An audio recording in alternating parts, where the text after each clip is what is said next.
Delphi Killer, Mr. Bridge Guy. You see these electrodes? I'd like to hook them right up to your gonads.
Cut.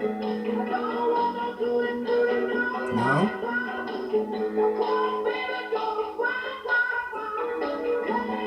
Okay. Cut. Oh, well. Hi, ladies and gentlemen. This is Stu Sutclif. My email is realstewsutclif@gmail. REALSTUSUTCLIF at. Oh, gmail.com.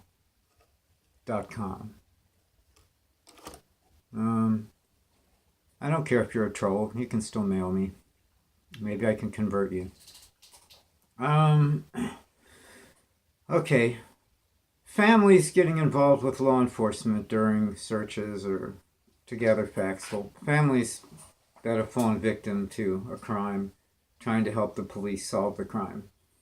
Sometimes that's permitted. Other times the police don't want the family anywhere near them. They're like, you're going to ruin and compromise the investigation.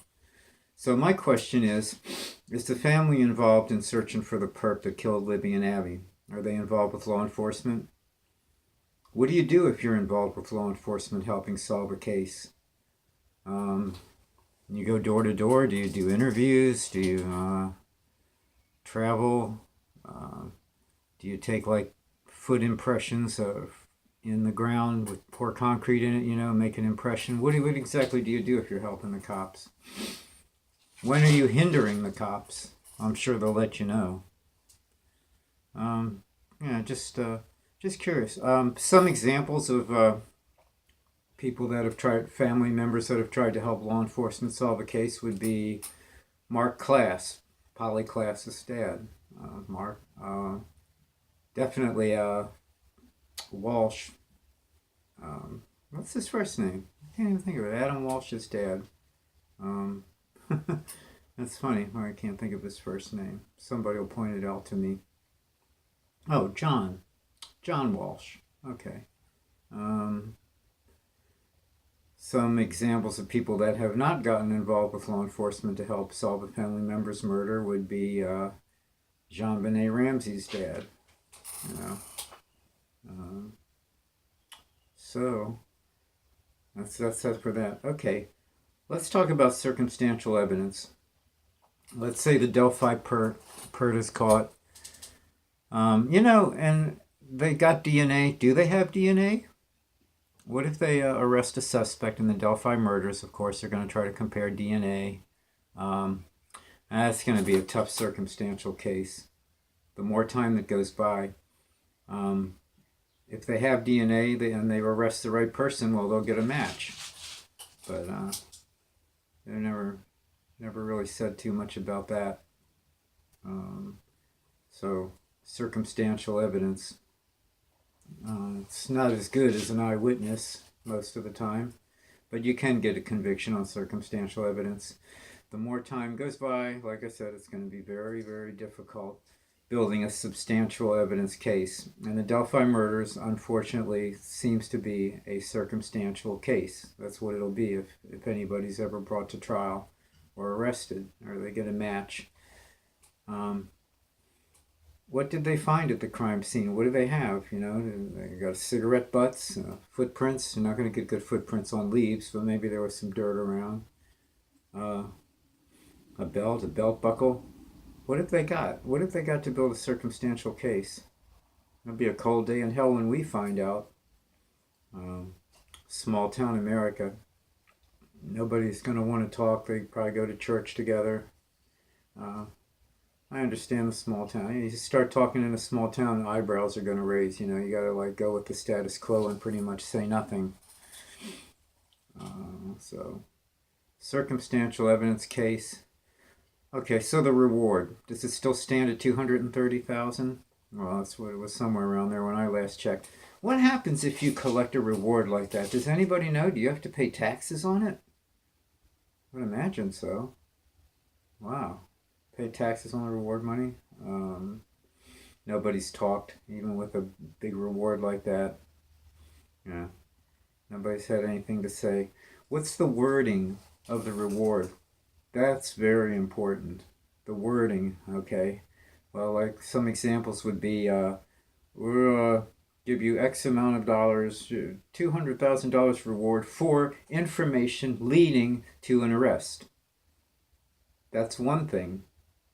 Now, the other is a little tougher. You'll get the reward money. We want information leading to the arrest and conviction of the perpetrator. Now, that gets a little tougher. Arrest and conviction. Now, how long is that going to wait till I get my reward, man? And, I got to talk about the reward. It's a substantial amount. It's under not too far under $250,000. So, okay, well, let's see. We made an arrest. We've got a guy we're holding. He doesn't want a plea bargain. We're gonna go to trial with this thing. How long is that going to take?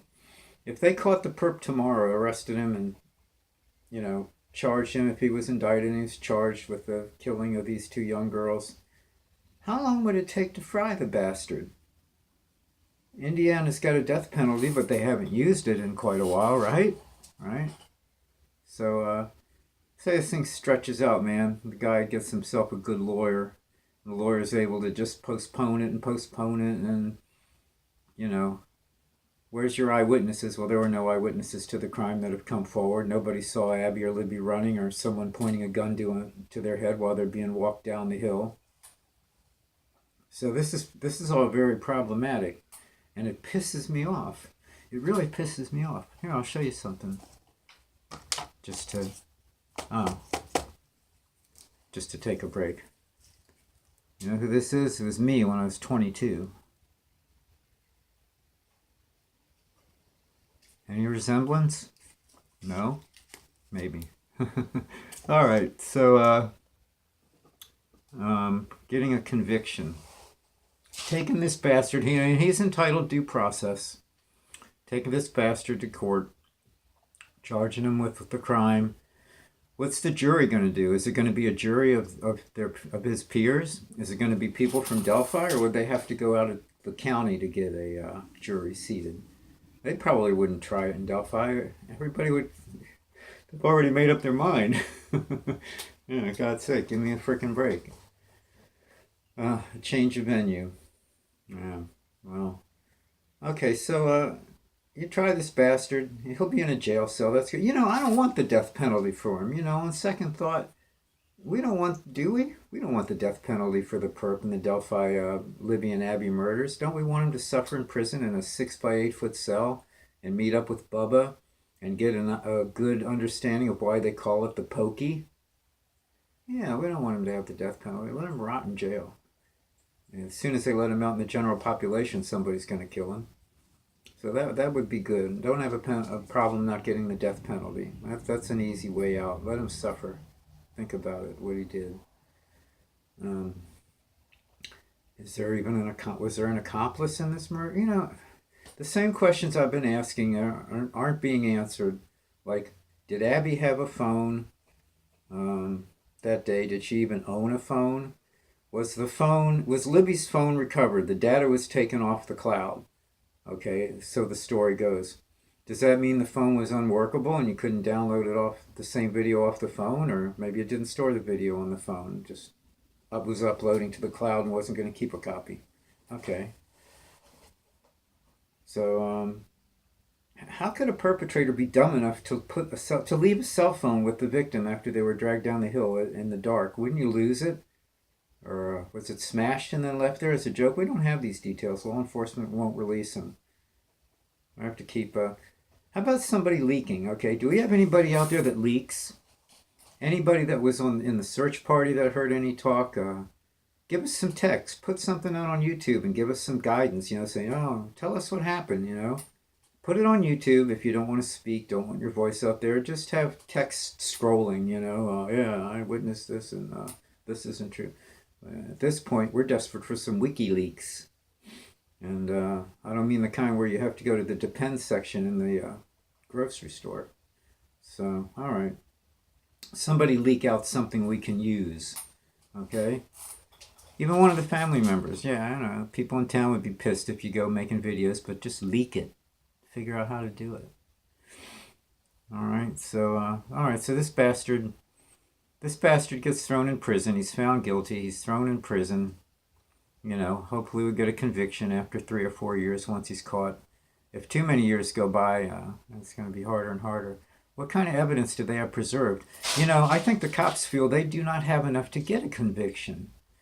If you're going to convict a guy of those murders, you better have your ducks in a row. You better have a lot going for you.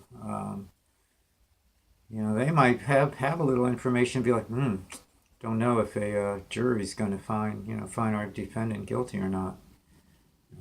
If it's a jury of people, like I said, picked from Delphi, it'll be a unanimous conviction. He'll be convicted, but if they take it out in another venue, you'd hope people would go by the evidence and not by what they feel in their heart. Everybody's entitled to due process. Okay? All right. That's all I have to say today. Have a great day, y'all.